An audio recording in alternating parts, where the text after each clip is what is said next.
Good morning, students. আজি মই class 8 অনুশীলনী 3.1 আৰম্ভ কৰিম। অধ্যায় 3 চতুৰ্ভুজ লেসন 2 অনুশীলনী 3.1 আৰম্ভ কৰিম।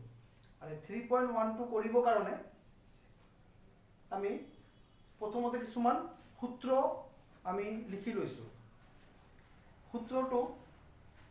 আগৰ ক্লাছত শিকোৱা হৈছিল যে n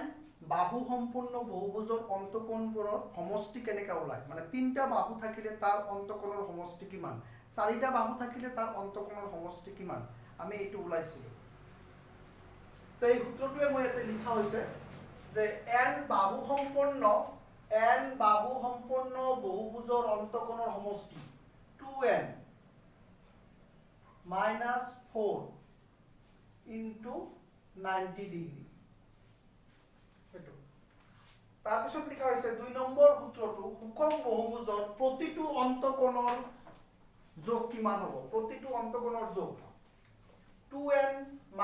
4 by n, প্ৰতিটো 2n - 4 by n into 90 degree. সুষম বহুভুজৰ প্ৰতিটো বহিৰ্কোণৰ মান, প্ৰতিটো যদি বহিৰ্কোণ ওলাব লাগে 360 ডিগ্ৰী, সুষম বহুভুজৰ বহিৰ্কোণবিলাকৰ বাহিৰৰ প্ৰত্যেকটো কোণৰ মান একেলগে সমষ্টি হ'ল 360 ডিগ্ৰী। তো প্ৰতিটো যদি ওলাব লাগে তো 360 ডিগ্ৰী বাই সুষম বহুভুজৰ বাহুৰ সংখ্যা, বহুভুজৰ বাহুৰ সংখ্যা দি আমি 360 ডিগ্ৰী হৰণ কৰি দিলে প্ৰতিটো বহিৰ্কোণৰ মান ওলাই যাব। আৱশ্যকীয় কিছুমান সূত্ৰ মই ইয়াতে লিখি ললো। এতিয়া অনুশীলনী 3.12 ওলাবা তোমালোকে পেজ নাম্বাৰ 55, পেজ নাম্বাৰ 55 নিম্নলিখিত বহুভুজবোৰ আঁকা। 1 নম্বৰ দিছে উত্তল হৰভুজ, 2 নম্বৰ অবতল সপ্তভুজ, 3 নম্বৰ অবতল পঞ্চভুজ। এতিয়া আমি 1 নম্বৰটো কৰি আছো। উত্তল হৰভুজ, উত্তল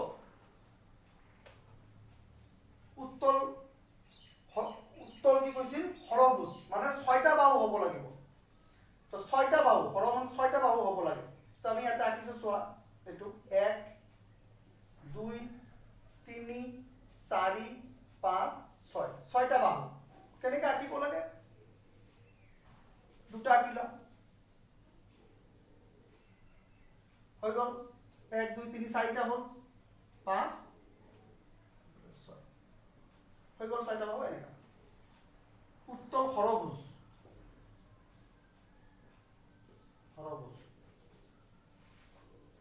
তেতিয়াহ'লে A B C D E F এটা উত্তল হৰভুজ হ'ল।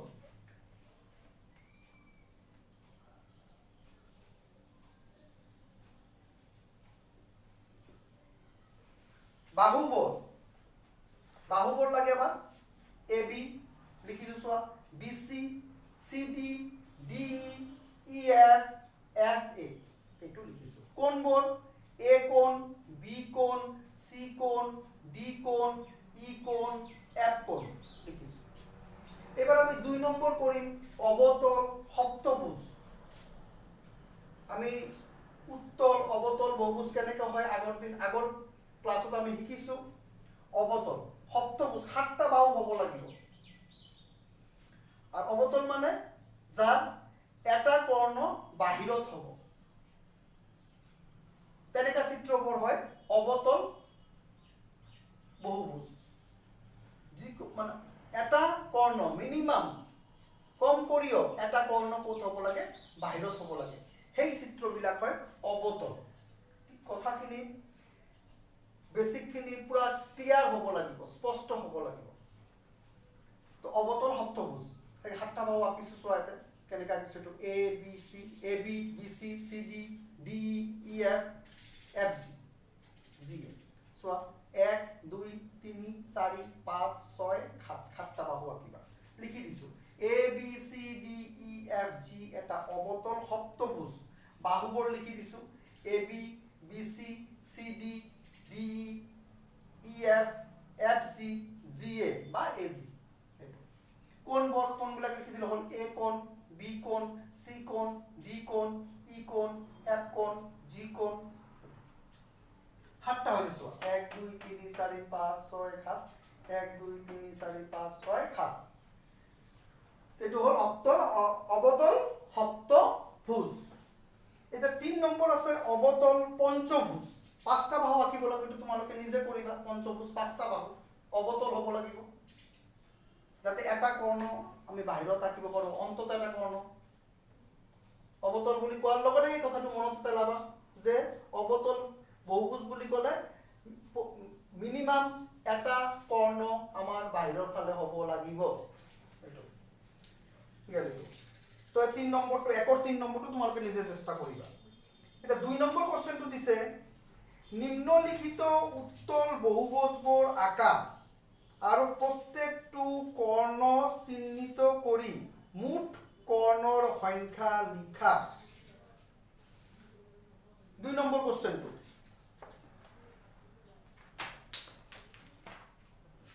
কোশ্চেনটো অলপ ভালদৰে চাই লবা কি কৈছে আমাক এতে বহুভুজবিলাক আঁকিব দিছে আঁকি ইহঁতৰ কৰ্ণবিলাক চিনাক্ত কৰিব দিছে আৰু মুঠ কেইটা কৰ্ণ হ'ব এইটো লিখিব দিছে তো 1 নম্বৰ কোশ্চেনটো আমাৰ কি আছিল কি আঁকিব দিছে সুষম ষড়ভুজ আৰ 2 নম্বৰটো কি দিছে অষ্টভুজ 3 নম্বৰ দিছে নবভুজ 4 নম্বৰ দিছে দশভুজ মই দুটা তোমালোকক দেখাই দি আছো 2 নম্বৰ অষ্টভুজ আৰু নবভুজটো মই দেখাই দি আছো অষ্টভুজ 8টা বাহু হ'ব লাগিব আমি ইয়াতে আঁকিছো চোৱা এইটো AB BC CD DE EF FG GH H 8টা হৈছে 1 2 3 4 5 6 7 8 8টা বাহু তো আমি লিখিছো এবাৰ ইয়াৰ কৰ্ণবিলাক চিনাক্তকৰণ কৰিব লাগে প্ৰথমতে আমি এৰ পৰা আঁকিম AC এটা কৰ্ণ হ'ব AC AD AE AF AG তো আমি লিখি দিম ইয়াতে কি কৰ্ণ পালো AC AD AE AF AG হৈ গ'ল এইবাৰ আমি কৰ্ণবিলাক আমি দেখুৱাতে অলপ আমি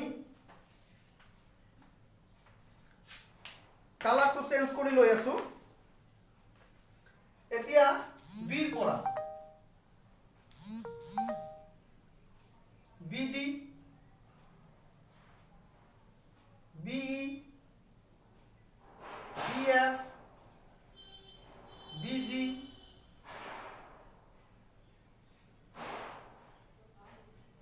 BH কি পালো আমি প্ৰথমতে BD BE BF BG BH হৈ গ'ল নেক্সট আমাৰ কি আহিব সিৰ পৰা এবাৰ আমি কালাৰটো আৰু একবাৰ চেঞ্জ কৰো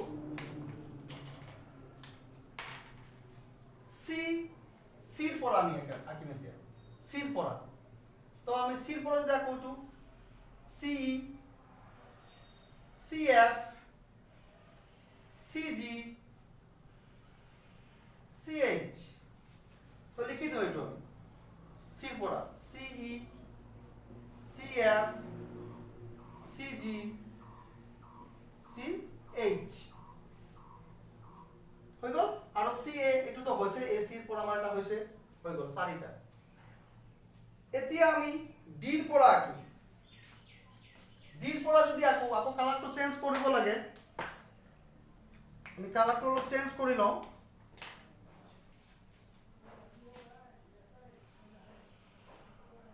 DH DG হ'ব না DF এইটো তো কি আঁকিলো লগে লগে লিখি ল'বা এইটো ডি কোনটো দিলো প্ৰথমতে ডি এইচ হৈ গ'ল তাৰপিছত ডি জি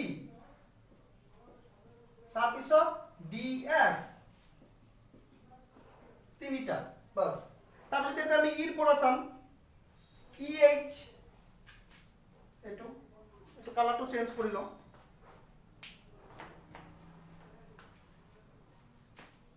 ই এইচ আৰু ই জি লিখি দিওঁ ই এইচ আৰু ই জি হৈ গ'ল এইবাৰ আমি এফৰ পৰা এটা এটা কৰি আহিব লাগিব এতিয়া এফৰ পৰা এফ এইচ এফ এইচ হৈ গ'ল মই লাহে লাহে কৰি গৈছো তোমালোকে এনেকৈ এটা এটা কৰি ভিডিঅ'টো চাই এটা এটা পাৰ্ট তোমালোকে কৰি যাবা প্ৰথমতে এৰ পৰা কৰিবা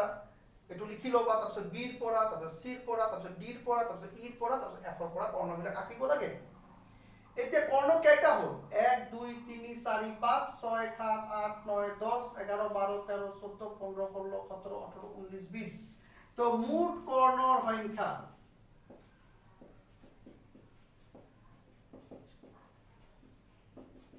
কিমানটা হ'ল 20টা হ'ল এনে কৰি তোমাৰ আমাৰ কৰ্ণবিলাক ওলাব লাগিব এইবাৰ আমাৰ নেক্সট আছে নৱভুজৰ চিত্ৰ মই এটা আঁকিছো 9টা বাহু থাকা 1 2 3 4 5 6 7 8 9 9টা বাহু থাকা নৱভুজ হৈছে আমাৰ এইটো এতিয়া এই নৱভুজৰ কৰ্ণবিলাকো আমি ওলাব লাগে নৱভুজৰ কৰ্ণ কেইটা হ'ব আমি এইটো ওলাব লাগে তো প্ৰথমতে আমি এৰ পৰা ষ্টাৰ্ট কৰিম এৰ পৰা স্টার্ট করিলে প্রথমতে আমি পাম এটু H AG AF AE AD AC বাস আমি এটু লিখি লম A H A G A F A E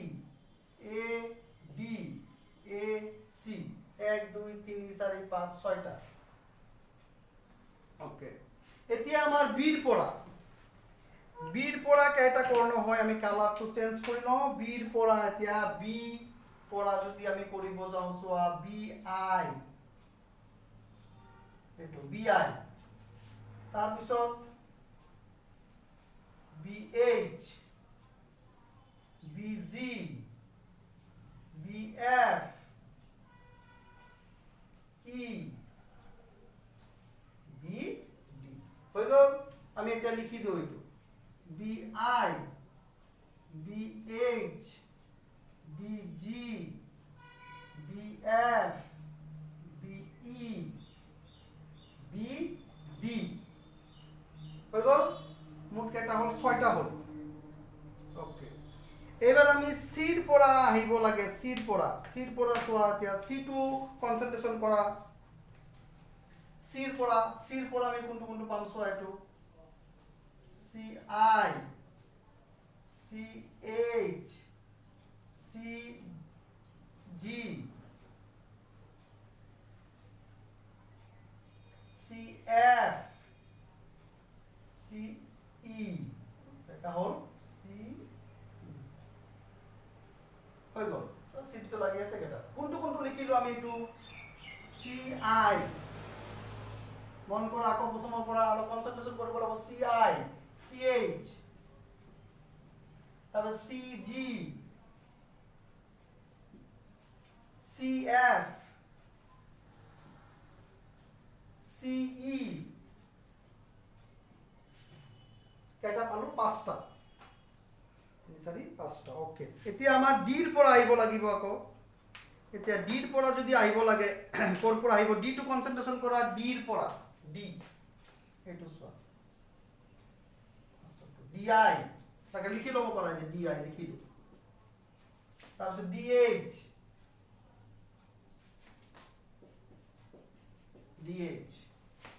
DG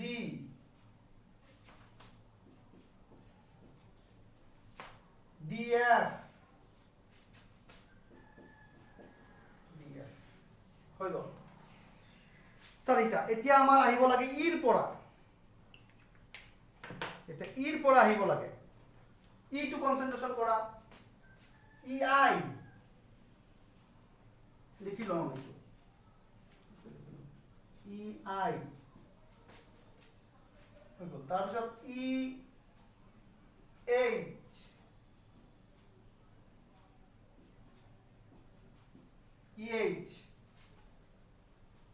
EG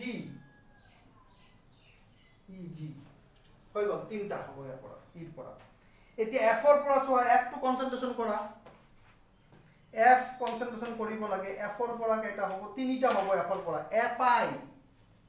so FI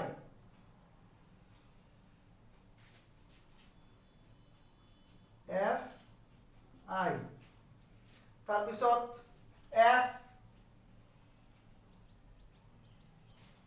FH sorry F কোনটো কলো FIFH হৈ গ'ল দুটা হ'ব ইয়াৰ পৰা তাৰপিছত G ৰ পৰা GI এই যে চোৱা এইটো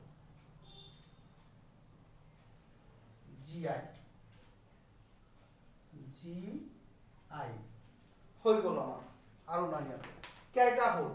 1 2 3 4 5 6 7 8 9 10 11 12 13 14 15 16 17 18 19 20 21 22 23 24 25 26 27 তো মুঠ কৰ্ণৰ সংখ্যা কিমান ওলাল 27 এনে কৰি আমি কৰিব লাগিব আমি এটা এটা কৰি যাব লাগে a ৰ পৰা ওলাব লাগিব তাৰপিছত b ৰ পৰা তাৰপিছত c ৰ পৰা তাৰপিছত d ৰ পৰা দুই তিনিবাৰ প্ৰেক্টিস কৰিবা আহি যাব তো এনে কৰি আমি অষ্টভুজৰ কৰ্ণ কেইটা ওলালো 20টা পালো আৰু নৱভুজৰ কৰ্ণ কেইটা পালো 27টা পালো তো বাকি দুটা তোমালোকে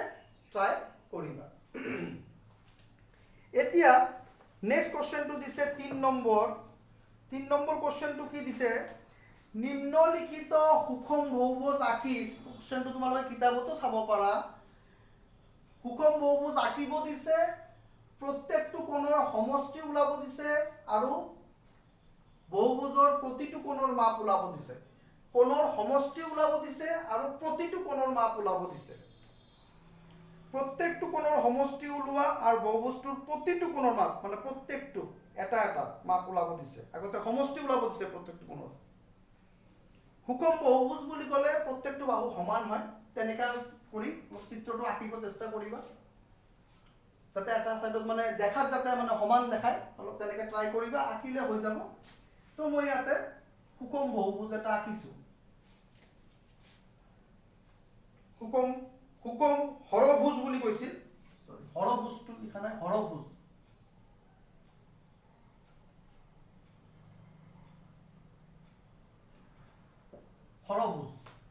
ছয়টা বাহু হ'ব লাগিব আমি আঁকিছো A B C D E F এটা সুষম হৰভুজ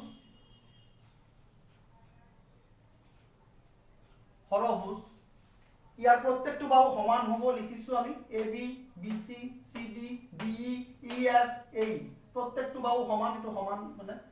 এটো দি বুজাইছো আৰু একে একে চিন দিছো মানে সমান এতিয়ালে হৰভুজ মানে আমি জানো ছয়টা বাহু আমি উলালো এতিয়া আমি 1 নম্বৰ কোশ্চেনটো পাইছিলো চোৱা n বাহু সম্পূৰ্ণ বহুভুজৰ অন্তঃকোণবোৰৰ সমষ্টি কেনেকৈ ওলাই তাৰ সূত্ৰটো আমাৰ বাহুৰ সংখ্যা লাগিব তো 6 বহাই দিলু 6 2 বাৰ 12 হ'ব 12 ৰ পৰা 4 বিয়োগ কৰিলু 8 হ'ব 8 ৰ লগত 90 পূৰণ কৰি দিলু 720 প্ৰতিটো অন্তঃকোণৰ মাপ সুষম বহুভুজৰ প্ৰতিটো অন্তঃকোণৰ মাপ যদি ওলাব লাগে আমি কেনেকৈ কৰিব লাগিব 2n - 4/n * 90 সূত্ৰটো তেতিয়া হলে আমি n মানে জানো 6 - 4 6 into 90 12 - 4/6 into 90, 8/6 into 90, আমি এইটো হৰণ কৰিব লাগে 2 দি হৰণ কৰিম 2 3 বাৰ 2 4 বাৰ 3 দি হৰণ কৰিম 30 120 ডিগ্ৰী তেতিয়া হলে কোণৰ সমষ্টি হ'ব 720 আৰু প্ৰতিটো অন্তকোণৰ মাপ হ'ব 120 এটো গল আমাৰ 1 নম্বৰটো আৰু আজি আৰু এটা কৰিম 2 নম্বৰটো আছে সুষম নৱভুজ নৱভুজ মানে 9টা বাহু হ'ব লাগিব আমি যে মাত্ৰ ইয়াত আঁকিছিলো নৱভুজ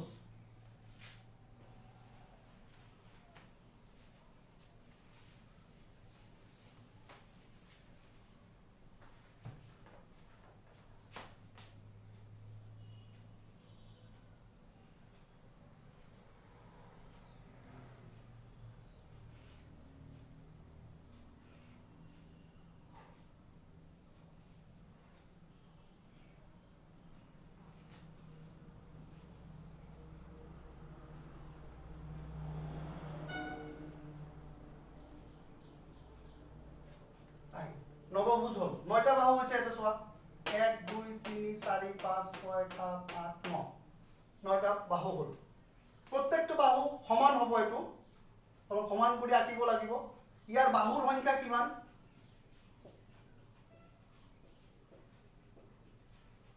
ইয়াৰ বাহুৰ সংখ্যা হ'ব 3 2 নম্বৰ বাহুৰ সংখ্যা হ'ব 9 তেতিয়া হলে আমি এইটোৰ পৰাই বাকিখিনি কৰিব পাৰো এটো মুছি দিলো মই 9 বহাই দিলে হলে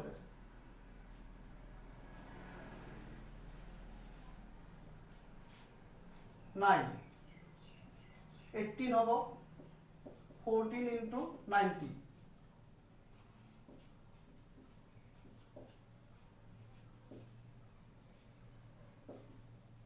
1260 প্ৰতিটো 9টা বাহু বিশিষ্ট বহুভুজৰ কোণৰ সমষ্টি কিমান হল 1260 এতিয়া প্ৰতিটো অন্তকোণৰ সমষ্টি ওলাব লাগে একেদৰে কৰিম আমি 9 বহাই দিলো 9টা বাহু আছে 9 18 minus 4/9 90 ডিগ্ৰী বিয়োগ কৰি দিম 14 হ'ব 14/9 9 দি তো হৰণ কৰি দিম 10 ডিগ্ৰী হ'ব 14 into 10 ডিগ্ৰী 140 ডিগ্ৰী তেনে কৰি 6টা বাহু থাকিলে আমি 6 দি কৰিছিলো 9টা বাহু আছে 9 দি তুমি হুকুম বহুভুজ এটা আঁকি ল'ব লাগিব নৱভুজ এটা আঁকি লৈছো 9টা বাহু আছিল 9টা বাহুৰ আমাৰ কোণৰ সমষ্টি ওলাব লাগে কোণৰ সমষ্টিৰ সূত্ৰ হ'ল 2n - 4 into 90 9 বহাই দিছো 18 - 4 14 হল 14 ৰ লগত 90 পূৰণ কৰিছো 1260 হল প্ৰতিটো অন্তকোণৰ মাপ ওলাব দিছে 2n - 4/n হ'ব into 90 9 বহাইছো 18 - 4 18 - 4 14 হ'ব 9 দি 90 ডিভাইড কৰিছো 10 হল 10 into 40 140 তো আশা কৰিম তোমালোকে এটো বুজি পাইছা নেক্সট তোমালোকে আছে 3 নম্বৰ টু 12 সংখ্যক বাহু থকা হুকুম বহুভুজ সংখ্যাটো দিয়াই আছে তোমালোকে মাত্ৰ বাহুৰ সংখ্যাটো 12 লিখিবা ইয়াতে n ৰ জাগাত 12 লিখিবা 12 লিখিলে কোনটো ওলাব তাৰপিছত প্ৰতিটো অন্তকোণৰ মাপ ওলাই দিবা 12 লিখিলে হ'ল আমি দুটা কৰিলো 6 লিখি কৰিলো 6টা বাহুৰ ওলাইছো আৰু 9টা বাহুৰ ওলাইছো তো তোমালোকে 12টা বাহুৰটো ওলাবা তো আশা কৰিম তোমালোকে এটো বুজি পাইছা আজিৰ ক্লাছটো মই ইয়াতে সমাপ্ত কৰিলো নেক্সট ডে আমি কোশ্চেন নাম্বাৰ 4 5 আলোচনা কৰিম থ্যাংক ইউ